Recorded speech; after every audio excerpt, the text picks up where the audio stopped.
Je ne sais pas de quel coup d'État tu parles, puisque le porte-parole du gouvernement béninois est sorti pour nous dire, traité d'oiseau de mauvais augure, ceux qui parlent de coup d'État, qui a rien, le Bénin ça va bien, tout est calme, personne ne menace le régime de Talon. Talon lui-même est sorti dire que tout va bien. Et pourtant il y a des gens en prison qui sont soupçonnés. Parler.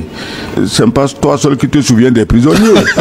Donc, alors quand j'ai entendu le porte-parole du gouvernement parler, j'ai entendu Talon parler, j'ai cru que le lendemain, on va libérer tous les prisonniers accusés de tentative de coup d'État.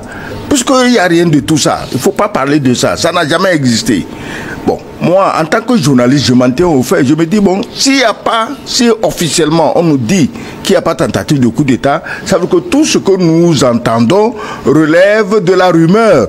Et un journaliste ne travaille pas avec des rumeurs, il travaille avec des faits. Le Bénin à l'aube d'un basculement politique?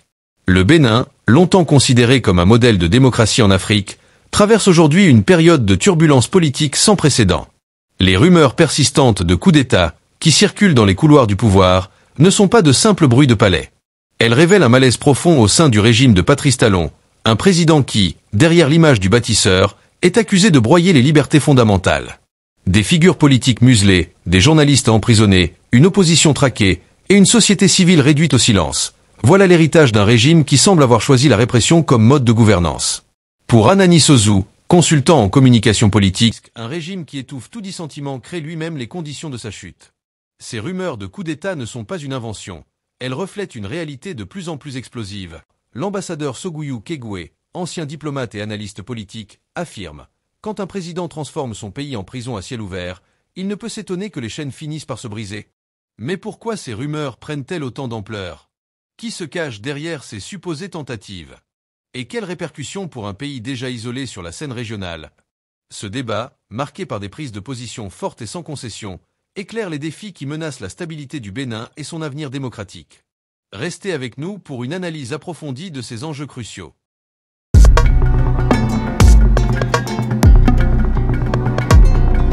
Anani Sozou, des opposants en prison ou exilés, pas la peine de citer les noms, vous le connaissez au Bénin. Inimitié avec les pays voisins, le Niger, le Burkina Faso dans une moindre mesure, le Togo. Talon est-il devenu un chef d'État isolé dans la sous-région selon vous? Oui, bon, isolé, je ne pense pas trop, parce que au-delà de l'inimitié avec le Niger, le Burkina, bref, avec les États du Sahel, de l'Alliance des États du Sahel, je crois quand même qu'il entretient de très bonnes relations, par exemple, avec certains chefs d'État, notamment avec le Nigérian Tinubu. Mais il y avait brouille pendant longtemps entre le chef d'État précédent. Exactement, avec Boari, il y avait eu des brouilles, effectivement, puisque la frontière avait été fermée pendant plusieurs mois. Plusieurs mois, donc il a dû négocier, mais depuis que Tinubu était était arrivé plutôt au pouvoir, et lorsque il s'est agi, par exemple, de déclarer une guerre au Niger après le coup d'État de juillet 2023, on a vu qu'il y a un réchauffement des relations entre le Nigeria et le Bénin par rapport au Niger. Et on sait également que le Bénin et le Sénégal et certains pays de la sous-région, hormis les États de l'AES et dans une moindre mesure le Togo, Talon entretient quand même de très bonnes relations avec les autres pays. Donc je ne dirais pas complètement qu'il est isolé, mais sur le plan interne, il a beaucoup d'inimitié, par exemple, par rapport à tous ces procès, je dirais, un peu fantaisistes qu'on a collés à Joël Aïvo, qu'on a collé à Rekia Madougou, qu'on a collé tout récemment à son meilleur ami Olivier Bokor et à celui qu'il a toujours appelé son fils Oswald Romeki. Donc on a constaté quand même que depuis l'avènement de Patrice Talon à la tête du Bénin, et on a senti un certain musellement de la parole.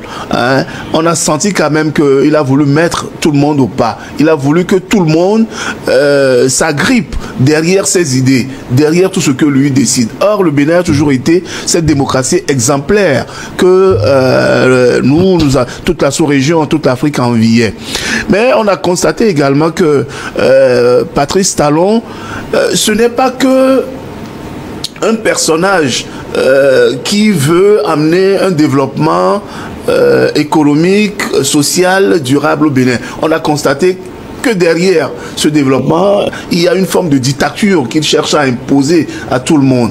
Même il avait quand même prévenu, il disait vouloir compromettre la paix pour apporter le développement.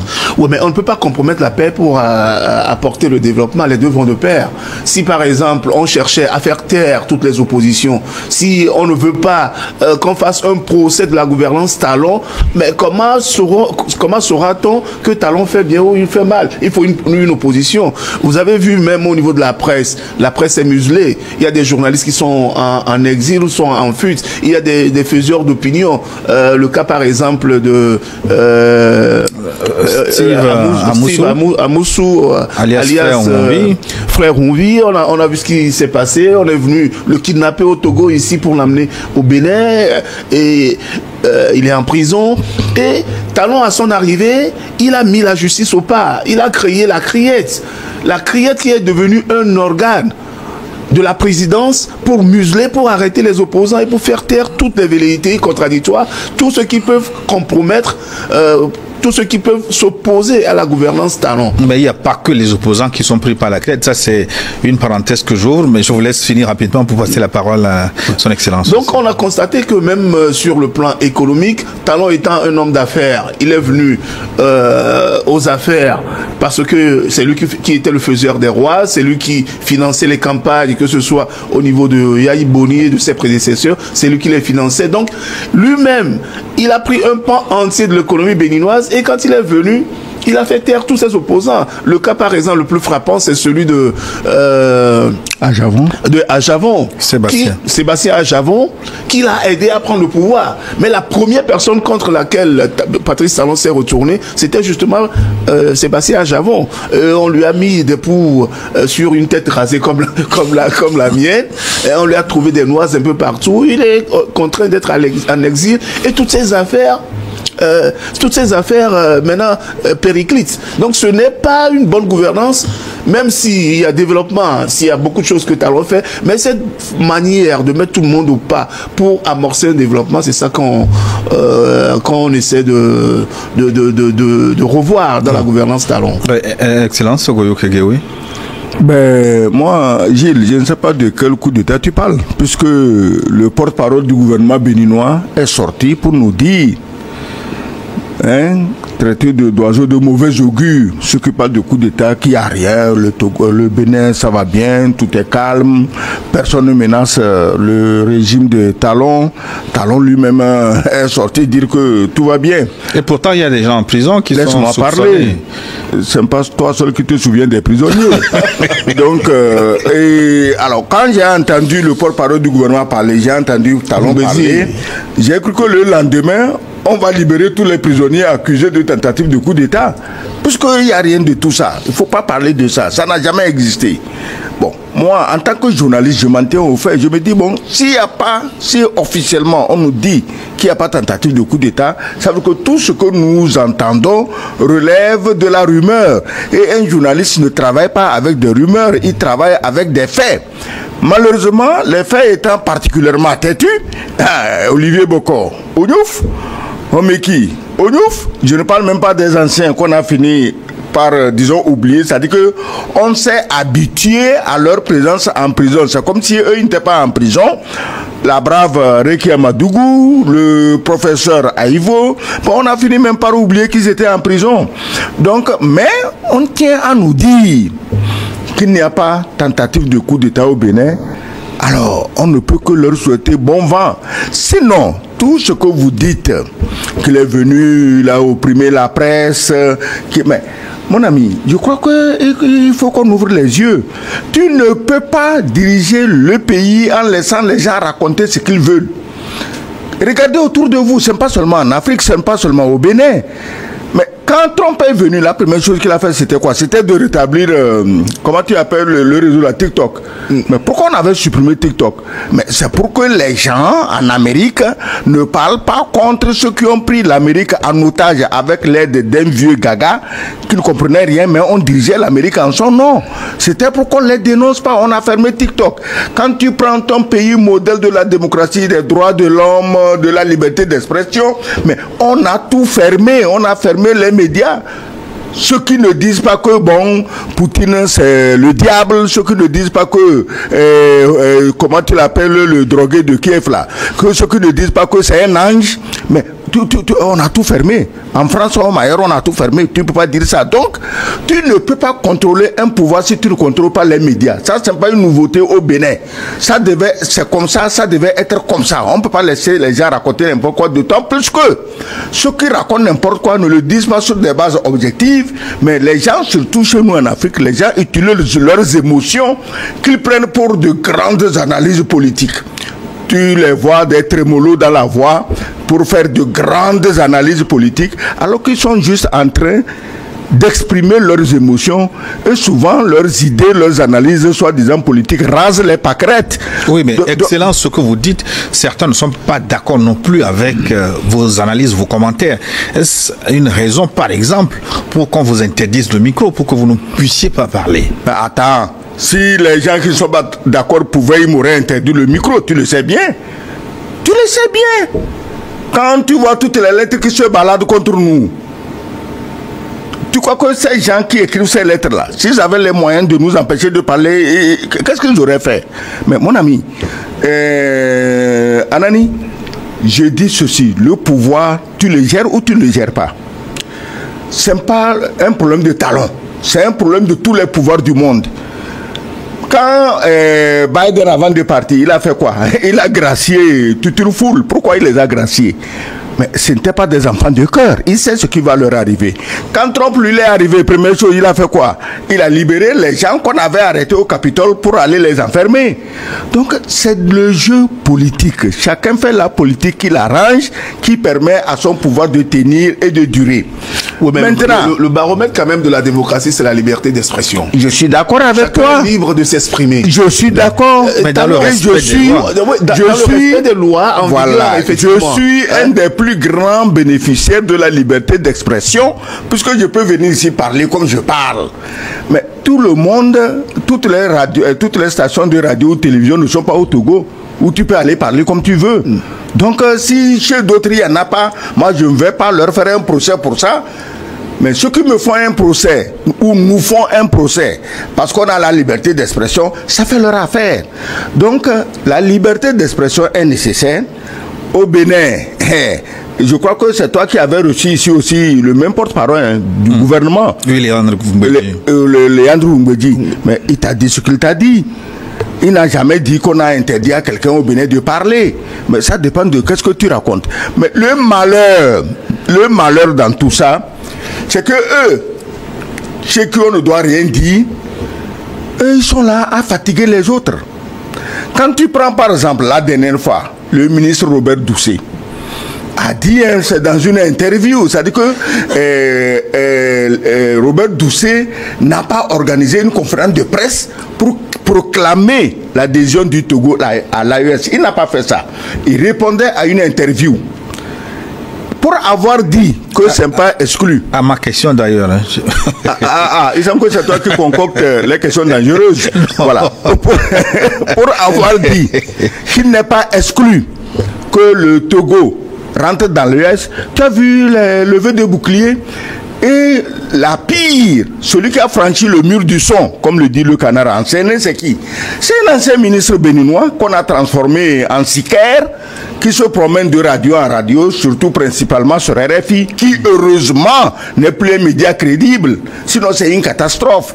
C'est lui qui va là-bas, le Togo veut rentrer dans l'AES parce qu'il ne veut pas respecter ou passer sous les fourches codines de la CEDEAO. Mais comment la CEDEAO peut avoir des fourches codines, elle qui était là pour agrandir le champ de la liberté?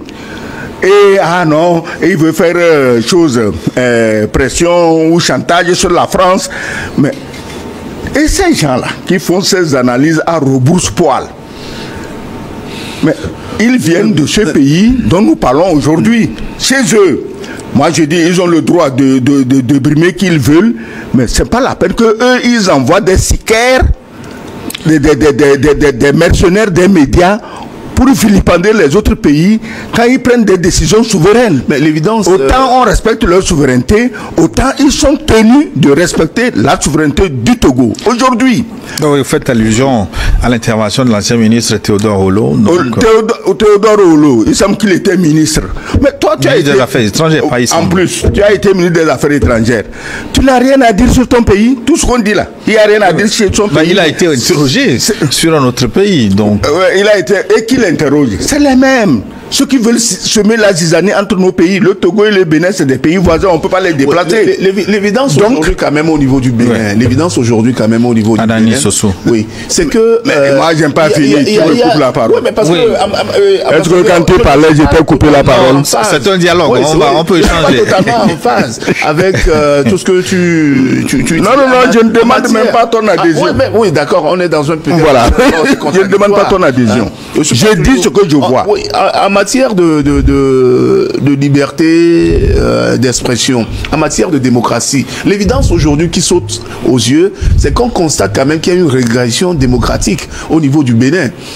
Du moment où des opposants qu'on a accusés d'avoir attenté à la sûreté de l'État, un fait qui est grave, des opposants qu'on a dit qu'ils ont donné 15 millions à un militaire pour fomenter un coup d'État. 15 quoi? 15 millions de francs CFA. C'est millions? Bien sûr. Je parle du cas de Ricard Madougou. Ah, d'accord. Je parle du cas de Ricard Madougou. La CREETS avait dit que l'élément, le fond du dossier, c'est qu'on a donné 15 millions à un colonel. Oui, excuse-moi, pour quelqu'un qui est censé venir d'un pays voisin avec des mal d'argent. Des mal d'argent. Je crois que c'est pas 15 millions qu'elle peut donner. Donc, on donne 15 millions à un colonel pour fomenter un coup d'État. 15 millions. Pour faire atteinte à la sûreté de l'État. Et que... dans le fond du dossier, au niveau de la CREETS, on n'a rien eu comme élément tangible qui prouve à suffisance que cette dame, effectivement, a voulu qu'il y ait un coup d'État contre Patrice Talon. Ça, c'est un premier fait. Le deuxième fait, c'est qu'on a accusé le professeur Aïvo également d'être de mèche pour atteinte à la sûreté de l'État et pour corruption. Le fait le plus grave, c'est qu'on a arrêté un général à qui on aurait ouvert un compte en banque en Côte d'Ivoire. Et cette banque-là a fait un démenti que non, le gars n'avait pas ce compte-là et que le compte qu'il avait est crédité d'un tel montant. Or, le fait est qu'on a pris Rumeki avec une bagatelle d'1 milliard. Si 1,5 milliard. 1,5 milliard oui, oui. Dans sa voiture. Donc, avec 1,5 milliard, quelqu'un qui se lève, il prend 1,5 milliard, il appelle un colonel ou un général de l'armée, il dit viens prendre 1,5 milliard. Mais le morceau est trop gros. C'est dans ce sens-là où je parle de régression démocratique au Bénin. Et ça, tout le monde le reconnaît. Patrice Talon, c'est un bâtisseur. Ça, oui, il n'y a rien à dire. Mais lorsque on veut opprimer ceux qui peuvent porter la contradiction, c'est là où moi je trouve qu'il y a le bas qui blesse. Frère Humvi, par exemple, c'est un faiseur d'opinion qui donne ses opinions par rapport à la gouvernance de M. Talon. Mais le fait est qu'on est venu le kidnapper ici pour le ramener à la CREETS. Ce qui, en matière de respect des droits de l'homme, est un scandale. Ça, vous le reconnaissez. Donc, quand ambassadeur, vous êtes là et que vous dites que il est normal que tout pouvoir doit toujours museler ou bien doit essayer de museler la liberté d'expression pour asseoir son autorité, c'est en ce sens-là, c'est en ce moment-là que moi je ne comprends pas où vous voulez en venir. On peut laisser la liberté d'expression s'exprimer. Vous avez donné par exemple tout à l'heure le cas de Donald Trump qui est revenu, qui a rétabli TikTok, et Donald Trump qu'on a banni de Facebook, Donald Trump qui était quelqu'un à qui tout le monde ne voulait plus donner la parole, les médias disaient tout le mal qu'ils pensaient d'eux. Mais c'est ce monsieur-là, élu démocratiquement, qui a battu à plat de couture Kamala Harris, qui est revenu, qui n'a pas voulu rendre le coup qu'on lui a fait, mais qui rétablit la liberté d'expression pour que les Américains, tout le monde, puisse s'exprimer comme il veut. C'est ça le baromètre de la démocratie. Donc, on ne peut pas asseoir son pouvoir en s'asseyant sur la liberté des gens, la liberté d'association, la liberté d'expression des gens. Donc, ce n'est pas là ce que moi j'appelle une gouvernance démocratique. Eh ben, on va évoluer dans le débat. Anani Sossou, mais ce que tu dis, je suis d'accord avec toi. J'aime pas dire que il faut tuer la liberté d'expression. Mais si elle est tuée, comme tu dis au Bénin, mon travail n'est pas de venir ici faire le procès des autorités béninoises. On ne fait pas le procès, on fait une analyse. Non. Moi, j'ai dit que autant ils font ce qu'ils veulent, autant ils doivent éviter de charger les autres. Quand eux ils disent les choses les plus anodines, non, quand on envoie quand même laisse-moi parler. Qui sont là, les lois qui sont là, on doit s'exprimer dans le respect des lois. Quand tu parles, je m'étais. Je peux parler maintenant? allez. Quand tu parles, je m'étais. Voilà. Je dis, je ne dis pas que supprimer la liberté d'expression est une bonne chose. Je ne peux même pas le dire. Alors, autant je me dis, bon, s'ils le font, c'est chez eux, je n'ai pas à me mêler. Autant je me demande pourquoi eux, quand un autre pays exprime sa liberté de faire quelque chose, on monte d'anciens ministres frélatés sur des antennes encore plus frélatées. Heureusement, RFI, personne ne fait attention à ce machin-là pour interpréter. On dirait qu'ils jettent les coris. Ah, le Togo veut aller dans l'AES parce qu'il ne veut pas passer sous les fourches codines de choses, comment, de leur machin-là, de la CEDEAO. Ah, parce que le Togo veut faire chantage. Mais mes amis, faisons très attention. Le Togo n'est pas un pays opportuniste. La diplomatie togolaise n'est pas opportuniste.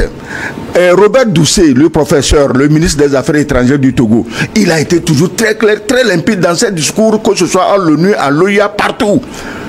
Et il avait des propos tout à fait clairs et nets de panafricanistes. Aujourd'hui, j'entends, on dit que non, ce panafricanisme c'est bon, mais pas celui-là. Mais des gens se sont octroyés le droit de dire qu'il peut être panafricaniste et qu'il ne l'est pas. Mais quand le Togo, contre l'avis de tout le monde, a ouvert son port au pays de l'Interland, pourquoi on n'a pas vu opportunisme dedans? Pourquoi on n'a pas vu, disons, le désir de ne pas respecter les choses de la CEDEAO? Mais le Togo fait la politique du bon voisinage. C'est pas nouveau, c'est une ancienne politique, bon voisinage.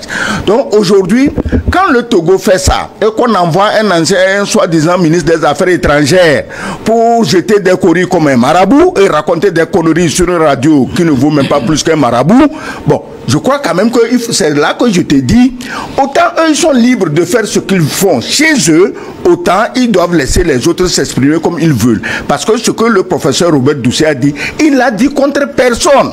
Il a dit, ben écoutez, pourquoi pas, on irait bien dans l'AES. Dis-moi, où est le problème? Quand le Togo avait, les gens étaient le doigt sur la couture devant le colon. Ah, on va aller faire la guerre. On a utilisé tous les moyens, ça ne va pas. Nous, on va aller faire la guerre. On les attendait, ils ne sont pas allés. Ah, on a déjà combien de militaires prêts? Le sac au dos, la nourriture est prête. Ah, on les attend, ils ne vont pas.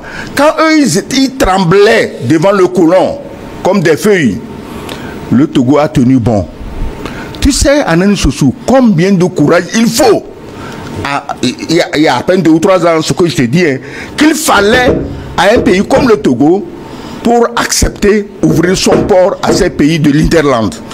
Aujourd'hui, ce acte courageux qui est sur le point de porter des fruits, on envoie des sicaires pour saboter ça. Mais vous n'allez quand même pas dénier au Togo les efforts qu'il a déployés. Et aujourd'hui, on dit non, il veut ceci, hein, les retombées économiques. C'est normal, un pays doit se soucier des retombées économiques pour son pays. Aller au port voir comment les camions sont pleins. Aller au port voir qu'aujourd'hui, il y a plus de dockers qui vont là-bas pour travailler. On dit, ah, il n'y a pas de travail aujourd'hui. Aller voir toutes les femmes qui vendent à manger. Aller voir tous les hôteliers des environs du port qui bénéficient de l'arrivée massive des transporteurs de ces pays de l'Interland. L'AES envisage tracer un chemin de fer, non seulement... Justement, je veux en venir. Justement, quand on a envoyé tous les pitbulls pour mordre Robert Doucet au mollet. Je me suis demandé, mais attends, c'est pas la première fois que le ministre Doucet parle de son intérêt pour l'AES. Alors, c'est là que j'apprends par un communiqué que les 3 pays de l'AES sont sur le point de faire un chemin de fer par le Togo jusqu'au port de Lomé. J'ai dit, ah merde, j'ai compris. C'est pourquoi RFI a ses habitudes, qui est contre tout ce qui est progrès chez des Africains. Quand je dis, on dit que moi, je dis, mais ces gens-là, ils sont contre les Noirs. Ils n'aiment pas les Noirs. Ils n'aiment pas ce qui peut être bon pour les Noirs. Quand je le dis, les gens disent non, non, c'est la vérité. RFI vient chercher quoi dedans? Robert Doucet a fait une conférence de presse en français. Si RFI n'a pas compris, il peut appeler Robert Doucet. Pourquoi on appelle un ministre Holo? Il connaît quoi du Togo? Juste pour aller annoncer des conneries du genre, on fait chantage. On fait chantage contre qui? Le Bénin, entre tensions et incertitudes. Les rumeurs de coup d'État ne sont pas qu'un simple bruit de couloir. Elles révèlent un régime à bout de souffle, où la répression devient le seul mode de gouvernance. Comme l'a martelé Anani Sozou, Patrice Talon n'est pas en train de construire un État moderne, il est en train de bâtir un tombeau pour la démocratie béninoise. De son côté, l'ambassadeur Sogouyou Kegoué ne mâche pas ses mots. Un pays où la peur remplace le débat, où les prisons débordent de journalistes et d'opposants, est un pays qui court à sa perte. Alors que le Bénin s'isole de ses partenaires régionaux et que les tensions internes atteignent un point critique, une chose est claire, le modèle démocratique béninois est en danger. Face à une telle situation, les citoyens doivent se mobiliser et exiger un changement. Et vous, pensez-vous que Patrice Talon peut encore redresser le Bénin? Partagez votre avis dans les commentaires, abonnez-vous pour suivre nos analyses et rejoignez ce combat pour une Afrique souveraine et libre. À très bientôt sur l'Afrique en question.